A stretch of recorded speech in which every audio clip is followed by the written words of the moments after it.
நெல்லை சந்திப்பு மீனாட்சிபுரம் புளியந்தோப்பு நடுத்தெருவை சேர்ந்த நாகராஜன் பொன்னம்மாள் தம்பதியரில் கணவர் நாகராஜன் இறந்துவிட மனைவி பொன்னம்மாள் வீட்டில் பீடி சுற்றும் தொழில் செய்து மகன் விக்னேஷ் மகள் ருக்மணியை படிக்க வைத்துள்ளார்.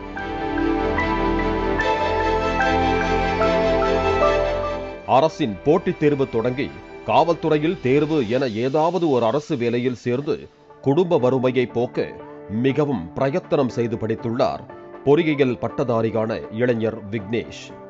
தங்கையின் கல்விக்கடன், திருமண செலவு, அடுத்து தனக்கான திருமண வாழ்க்கை அமைக்க என பணம் தேவைப்பட்டது. இதனால் தென்காசி மாவட்டம் சுரண்டையைச் சேர்ந்த சுபாஷ் அமிர்தராஜ் என்பவர் வட அமெரிக்க நாடான ஜமைக்கா நாட்டில் நடத்தி வரும் சூப்பர் மார்க்கெட்டில் பணிக்கு சேர்ந்துள்ளார். 2023ஆம் ஆண்டு பணிக்கு சேர்ந்து ஒரு வருடத்திற்கு மேலாக சூப்பர்வைசராக பணியாற்றி வந்துள்ளார். அவருடன் நெல்லையை சேர்ந்த மேலும் 3 பேர் வேலை செய்துள்ளனர். இந்த நிலையில்தான் கடந்த டிசம்பர் மாதம் 17ஆம் தேதி சூப்பர் மார்க்கெட்டுக்குள் புகுந்த கொள்ளையர்கள் துப்பாக்கிச்சூடு நடத்தி பொருட்களை கொள்ளையடித்து சென்றனர். இந்த துப்பாக்கிச் சூட்டில் குண்டடிப்பட்ட விக்னேஷ் சம்பவ இடத்திலேயே உயிரிழந்தார். மேலும் 3 பேர் துப்பாக்கிச் சூட்டில் காயமடைந்து சிகிச்சைக்கு பிறகு உயிர் பிழைத்தனர். இதனால் விக்னேஷின் குடும்பம் நிலை குலைந்து போனது.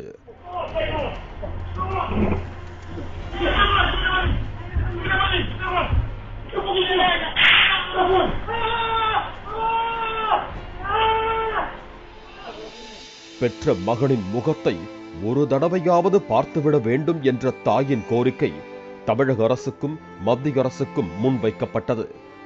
உடலை சொந்த ஊருக்கு கொண்டு வருவதற்கு 25 லட்சம் ரூபாய் வரை செலவாகும் என ஜமைக்கா நாட்டின் தூதரகம் மற்றும் வேலை பார்த்த நிறுவனம் தரப்பில் கூறியதால் உடலை சொந்த ஊருக்கு கொண்டு வருவதில் சிக்கல் நீடித்தது. அண்மையில் நெல்லைக்கு சுற்றுப்பயணம் வந்த தமிழக முதலமைச்சரிடம் தன் மகன் உடலை கொண்டு வருவதற்கான ஏற்பாடுகளை செய்ய வேண்டும் என விக்னேஷின் தாய் பொன்னம்மாள் கோரிக்கை விடுத்திருந்தார்.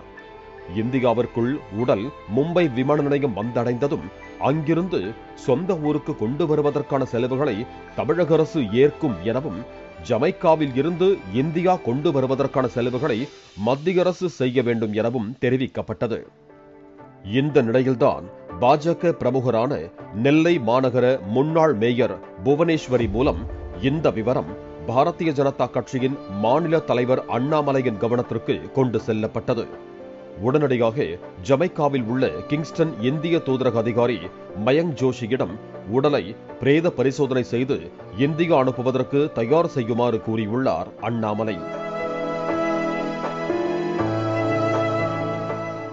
பாரத பிரதமர் மோடியின் கவனத்திற்கு கொண்டு சென்று ஜமைக்கா தூதரகம் தெரிவித்த 18 லட்சம் ரூபாய் பணத்தை மத்திய அரசின் திட்டம் மூலம் ஏற்பாடு செய்து அனுப்பியுள்ளார்.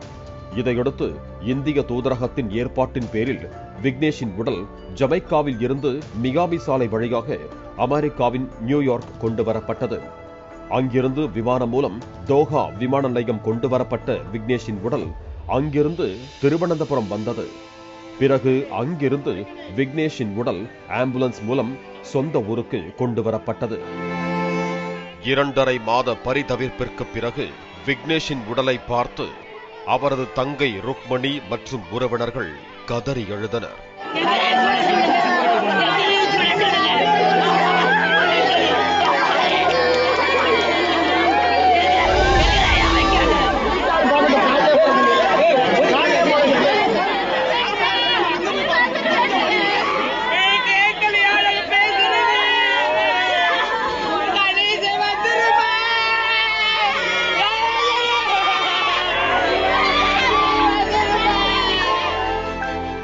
தனது ஒரே மகனை இழந்து நிர்கதியாக தவிக்கும் ஏழை தாய் குடும்பத்திற்கு தமிழக அரசு தங்கள் தரப்பில் உரிய நிவாரண உதவி வழங்க வேண்டும் என்பதே அனைவரின் எதிர்பார்ப்பாக உள்ளது.